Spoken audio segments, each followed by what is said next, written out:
Good morning, this is Feger's class. This is Mr. Taylor, and I am going to talk to you about some books. So I have a pile here. Any of these books are available for checkout as of now. They might get checked out, so don't miss out.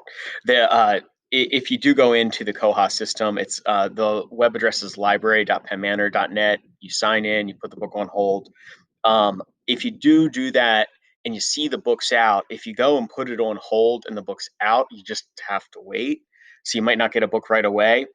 If you do want a book like right now, you need one for Mrs. Fager's class, you're going to want to put it, uh, find a book that is not already taken out by somebody else. So just be aware of that. I've had a few people sort of mixing that up and not realizing they weren't going to get the book for a while. So I have about a dozen books.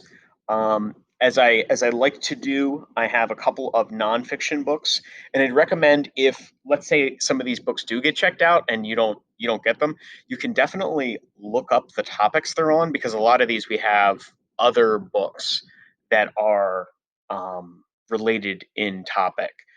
So I'm going to begin with a book that is kind of neat. It's called A Thousand Naked Strangers, which sounds terrifying. It's not a horror book. The the idea with this one is that this guy kind of gets this calling to be a paramedic, and so I always recommend this. I like this as a book if you are considering being an EMT or a paramedic, or you like the medical field. You might find these stories interesting. He breaks the book up into really short chapters, which I like, and each one is kind of just a story about his experience while he was in Atlanta as a EMT and as a paramedic. And he tells some crazy stories. One that I really like and I go back to, and just to kind of pitch the book, is he talks about this call they get, and this guy has used a nail gun and nailed his arm to the wall. And of course, like you roll into the scene, you think like, oh, this is an accident. But it's not an accident. He did it on purpose because his girlfriend is breaking up with him. And so the EMT is standing there watching him try to negotiate with his girlfriend while his arm is nailed to the wall. And it's just crazy stories like that. Some of them are life and death stories, but it's a pretty neat book. So if you like true stories or interested in the medical field, you might like that's A Thousand Naked Strangers. So the next one that I have here is also nonfiction. This one you may have heard of before. It's they did make a movie. It's called 13 Hours. It is about the okay. So they're in Libya, and there's this place called Benghazi, and there's a U.S. embassy there, and U.S. embassies are kind of like U.S. soil. An attack on the embassy is an attack against the U.S., and these terrorists decide they're going to take over the embassy, so they attack, and there are all these Americans inside, and they need to evacuate.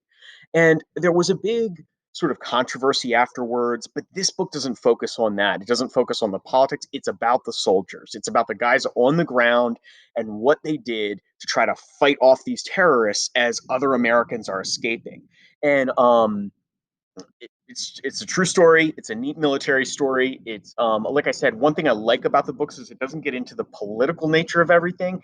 It really is focused on the soldiers and what they are doing, and what they had to do in order to try to save lives. So if you're interested in a book like that, that's called 13 Hours.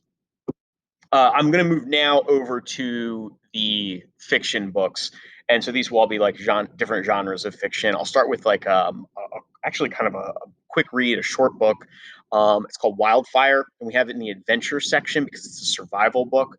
It's about these two kids that are at a camp, and at this camp that they're in California, and if you've read anything about California, you know that earlier in the year, and really even, I mean, they're struggling with wildfires all the time. There's a lot of reasons, but there are a lot of woods, and it puts people's homes in danger. This takes place at a camp that is out there, and what happens is one of the kids goes out into the woods and this fire breaks out and they end up being kind of separated from everybody else, so they're in the middle of the wilderness, they're kind of lost and everything around them is burning, and they're trying to find a way to get out and around the fire, but they don't really know which direction to go and what to do. So if you like survival outdoor books, um, you might enjoy Wildfire. The next book I have is a sci-fi book. It's called Eye of Minds, The Eye of Minds. It's by James Dashner, who you may know from the Maze Runner series, if you've heard of that series before, and maybe you've heard of this one too. The series has been around for a little bit. It's a neat series if you enjoy science fiction. It takes place in a virtual reality world. Pretty much everybody has kind of logged in to this world. It's extremely popular, and our main character is kind of handpicked to almost do like a bounty hunter kind of job. Someone has figured out outside of the system, this character they call Kane has figured out a way to make it so that if you die in the game, you actually die in real life. Essentially, what happens is that the system gets overloaded. Back at home, wherever this other person, this player is, they end up being killed and they kind of just go brain dead. And Kane is wreaking havoc. He's essentially a serial killer, but they can only catch him in the game. And so the authorities hire our main character as I said, as kind of a bounty hunter, and his job, because he is technical and good at sort of finding glitches in the system, his job is to try to hunt down Kane and get him within the game. And there's some great twists, some good action scenes. If you enjoy again that video game kind of aspect, you might really like this one. So that's the Eye of Minds. The next book I have here is a murder mystery. It's by an author who's been around for a really long time. It's Patricia Cornwell, and this is probably her like best known work. If you like detective stories, this is a good one. So you have in it this detective who she uses kind of again and again. Her name is excuse me, Kate Scarpata, and the premise is they travel down to Atlanta. She has I think it's a niece down there who she is working with, and there's the series of grisly murders. She begins the investigation, but she ends up being tracked back to what they call the body farm, and it's this sort of morgue like experiment area where they're keeping, it's sort of for research, but they're keeping these cadavers and these dead bodies. And it seems like the local murders that are happening down there, and some of them are kids who have been taken. It seems like this is somehow connected to this body farm, and that's where the title comes from. So, if you like detective, gritty kind of murder mysteries, you might like that one. This next one is a fantasy book, one of my personal favorite fantasies of the last few years that I've read. I just really liked it a lot. It is called A Darker Shade of Magic, and that's by V.E. Schwab. Um, just a really neat magic premise, neat ideas, neat magic system. So the basic plot is that there are four Londons and they exist kind of outside of each other. One of those Londons is the Grey London. That's essentially our London. There's no magic that exists on that plane of existence. But then you move through, there's a one called the Black London, which has been overtaken completely by magic. Magic has destroyed it, basically devoured it. You have the White London, where it's in threat. It's a People can live there, but the White London is really concerned that the magic is going to bleed into their world, and it's a cutthroat, kind of horrible place. And then you have Red London, where it's rich and they have all this kind of exciting magic, and it's like this seems like this sort of wonderful place. Our main character is one of only two characters to begin the book that can move between these four worlds, and he is able to use magic, even though he is in from the different Londons. He is one of the only people that can uh, go between these different worlds, between the kings, and he sort of serves as this messenger. um, he runs into this thief, this kind of rogue named Lila, who's a really important character. And it is about what happens when the magic starts to invade not only the White London, but also the Red London. They bring something back. He kind of carries something in that he shouldn't. And it begins to poison the entire world. It starts to sort of rip the magic out of it. It's a neat idea if you like that fantasy style of storytelling. I just think that and good characters, complex. Their motivations are complex. There's not really a clear answer for everything. So I really enjoyed this one. And again, that's Darker Shade of Magic. So next one is called Bird Box. We actually have this in the horror section. This movie was really popular on Netflix, like I don't know, a year and a half ago or so. Um, it uses this concept basically where if you see something, this you don't really know what it is to begin with, but people walk around kind of trying to hide their eyes because if they see something, they basically turn sort of enraged and engage in this deadly violence. And it's about a mother trying to get her children to a safe place. Basically, trying to move them. They have to move down this river. It's about 20 miles long, and they think there's a safe location at the end of it, and it's what happens to them as these whatever it is. You're not really sure. Is it a monster? Is it is it a possession? You're kind of guessing as the book goes on. But if you want sort of a suspense, creepy kind of book, you might like Bird Box. The next book that I have here is a romance book. It's called The Lovely Reckless. In this one, we have a main character's name is Frankie. She has suffered a great loss and essentially become really detached from everything. Not really willing to take any risk, or it's not that just nothing matters. She's apathetic. She doesn't care. So anything, um, really just kind of unfeeling. And she meets somebody, and it's about their relationship. She doesn't want to get involved. She doesn't really want to care about anyone.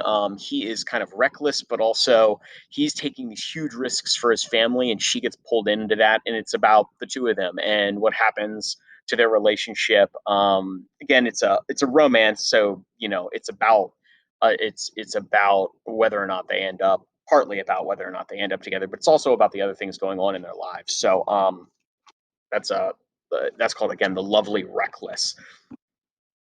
Sports book here that is called Hooper, basketball book.